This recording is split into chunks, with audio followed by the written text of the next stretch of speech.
Hashem's Fasai Tivtach Upia Gitzal Sacha. We're now in the 23rd Perek of Shmuel Beis. This is the second to last Perek. And one would think, okay, so where's David HaMelech going to go with this? What is he going to be talking about?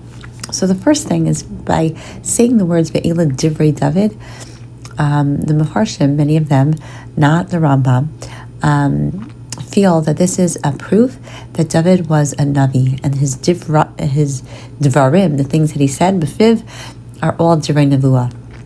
But whether that's true or not, we have this idea.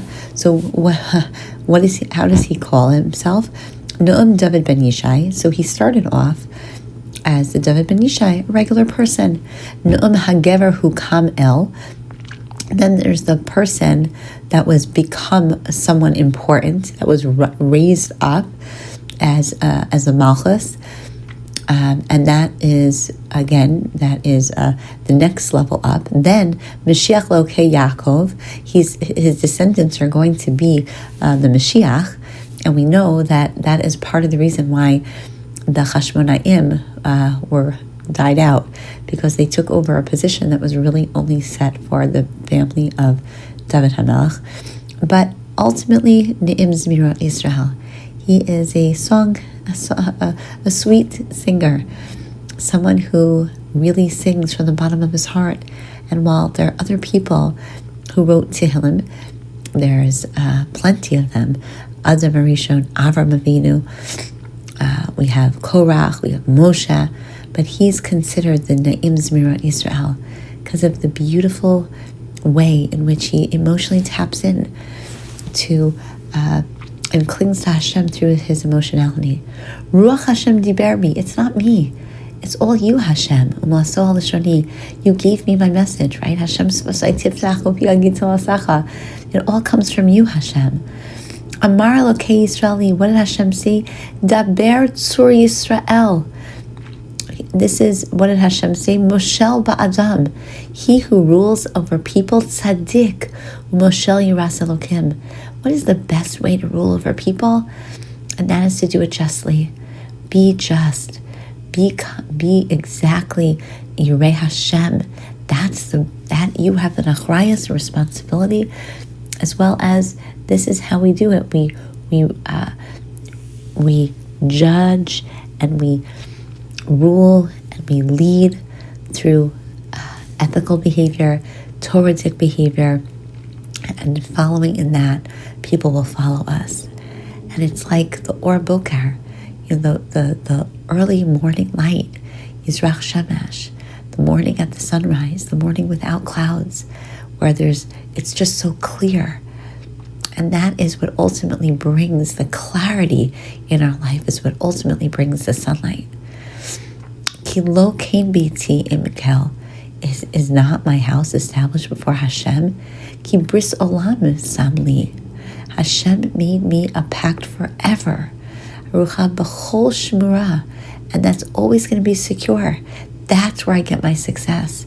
It's not from me. He keeps on repeating, don't think that I myself am special, but I have a bond with Hashem, and through that bond, I'm going to elevate and be elevated. But the Blia'al, the bad people, oh no, they're going to be like thorns. Thorns seem very, very little. They don't seem to impact, just like the Yetzer Hara. It doesn't seem to impact, but yet it has a substantial hurting effect if we go too close to it. Whoever touches them should be armed with iron, because it's going to be a difficult time. Don't walk into temptations. Set Kedarim for yourself, because it's going to be really hard otherwise. So that's part one. He talks about himself. There's a big piece of just being a better person, doing tshuva, and that ultimately everything that he has is from Hashem, and he's so lucky to be in a relationship that is a permanent one that has a bris, a permanence to it. Now, after that, now we're going to go and turn to something very interesting, because now we're turning to the names of the Giborim that were with him. Yoshid B'Sheva. So the first one is going to be Yoshid B'Sheva Tachmoni. Who is this guy?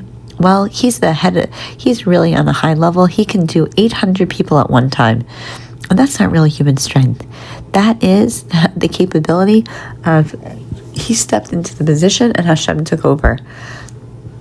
And then we have, really interestingly, we have the Adino Ha'itzni. Now he's called Yoshev Bashevet. Why? Because he was this guy is the elite. Okay. Now, what was so amazing about him? Adin, he was soft when he learned Torah, but then when he went to war, he was like an eitz. He was like wood. And it's a combination. It's not, these Giborim are not Gebura. They're not Gibor because of just their brute, but because of their Torah and because of who they were. They were great. They were people who were supernaturally strong in battle, but that was really as a result of what they were able to do in their Avodas Hashem. Now, Elazar ben Dodo, he was Davka Yado al Acharev, that he stuck to the sword, meaning he fought so long that he would not release his sword in battle.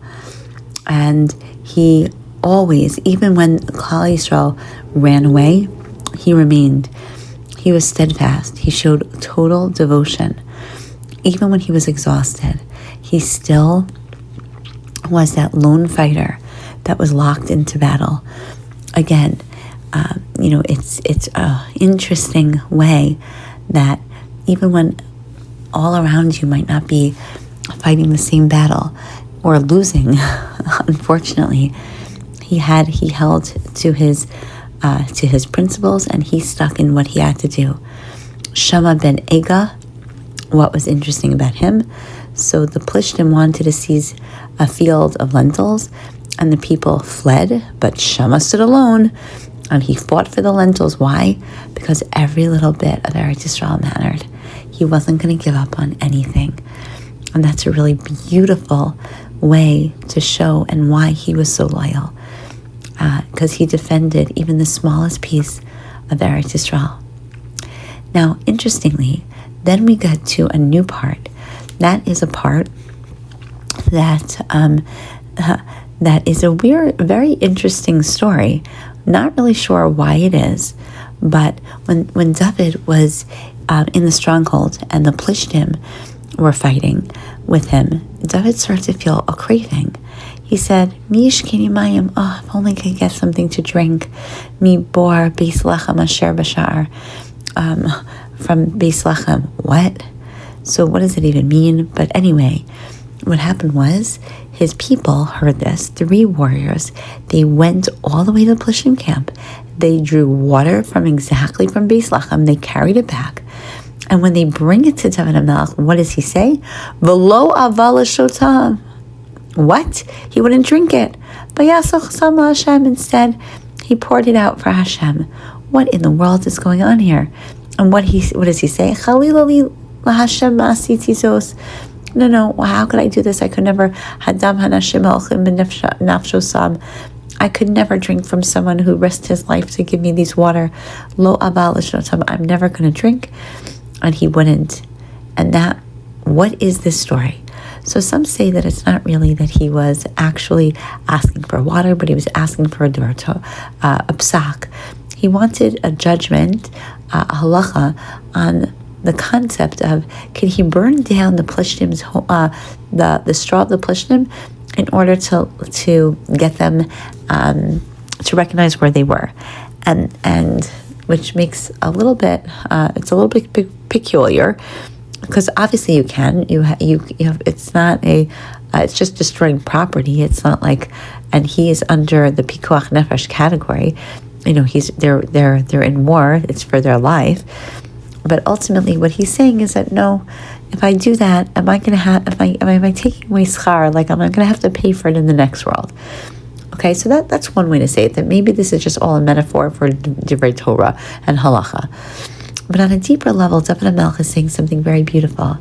He's saying, I had a craving, and in life we have a lot. We have a yetzer hara. We have a lot of things that we crave, and what ultimately, when we get those things, do we really care? Do they really matter? was it really worth risking our neshama, our life, our livelihood, our families, our relationship to get whatever it is that we were looking for? Most of the time, no. So it's better that instead, don't do that. Try to stay clear of the things that you really ultimately crave, and really just devote that effort instead to pursuits that are more valuable, pursuits that will ultimately bring you greater salvation, better, the pleasure principle lasting for much longer, something more of value. And so David HaMelech is teaching them, no, I had a craving, but when I ultimately got it, I'm not going to succumb to it, but rather I'm not going to get enjoyment from those things. I'm going to give that to Hashem. And if we can do that, then that's a really important life lesson, because regardless, he speaks of the exploits of people that risk their life. But what happens when you get exactly what it is that you finally asked for and worked for? So first of all, be careful what you look and what you want, and be careful what you dream about and what you strive for. Your goals help to define who you are. But secondary to that is, even when you do get them, recognize what they're really, the purpose really of all of what we get in life is all Hashem, for HaKadosh Baruch Hu. And then the next part of the Perek goes back and starts talking again about the next grouping. So we have Abishai, Yoav, and these the Avishai, Achi Yoav ben Surya. So we're mentioning Yoav, but he doesn't mention it, right? So Avishai is the brother of Yoav, and he's the head of the three of them. And what is interesting about him is that he's in the category of little less, not 800 men at one time, but 300 men. And Chazal say that Avishai saved David from Yishbi Benov, a giant who almost killed him. And he had, and so he really has a lot of strength. And he's honored, therefore, because he had saved David HaMelech's life. Benayahu ben Yehoyada, and we understand he cut as ha'ari, he hit the ari, a literal lion. B'tol chabor b'yom hasheleg, on the snowy day, means that things were slippery, that things were not exactly under optimal conditions, but yet he was able to do that. And the Ariel is also a reference to the Beis HaMikdash, that he was so amazing that he was able, that he is a big piece of the brilliant strategic warrior who fought against all these people. And now we have 37, which is really actually more like 30. And these are David's elite soldiers. They're not as great as the top, but they're really the backbone of his army.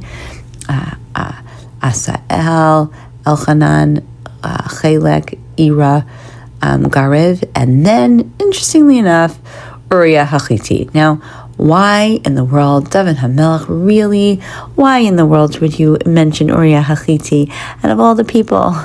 But it's just to come full circle. And truthfully, after he mentions Uriah, it's kind of like, everything goes silent. He's not going to talk about it anymore. But, Uriah was a mighty, mighty warrior, and his loyalty is acknowledged. And his death is honest, to show, that there's some, that everyone has, moments of weakness, or moments where you just question why in the world would it be mentioned. But there are 37 in all. The count is actually more like 30. But in any event, these are the people. Now, he includes all of them by attributing his success not to himself, right? We started in the beginning of the Perek that it was about Hashem, and concluding that there are plenty of people who helped out.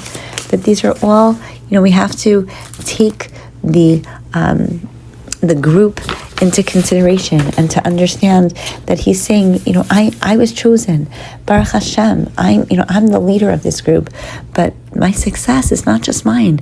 He never attributes his success just to himself. He says it's a combination. It's all of us together. Hashem gives everybody some level of strength, that we're all important, and so he mentions all of them, to share the spotlight, highlighting that it's not about his kavod, and it's not about, he does not think that it is himself who brings success, but he sings praise, and he really recognizes at the end of his life that I have so many people in my life to be thankful and to be grateful for. I have so many people that helped me to become the job that I was meant to be. And we have to embrace that. We have to acknowledge their strengths. And we have to recognize that everything that we get is from Hashem. And that under the optimal or less than optimal situations, Hashem is there. And if we tap into it, and we really hear the words and sing that song in our head of what Hashem is really trying to tell us, that we can be victorious in a very beautiful, beautiful way.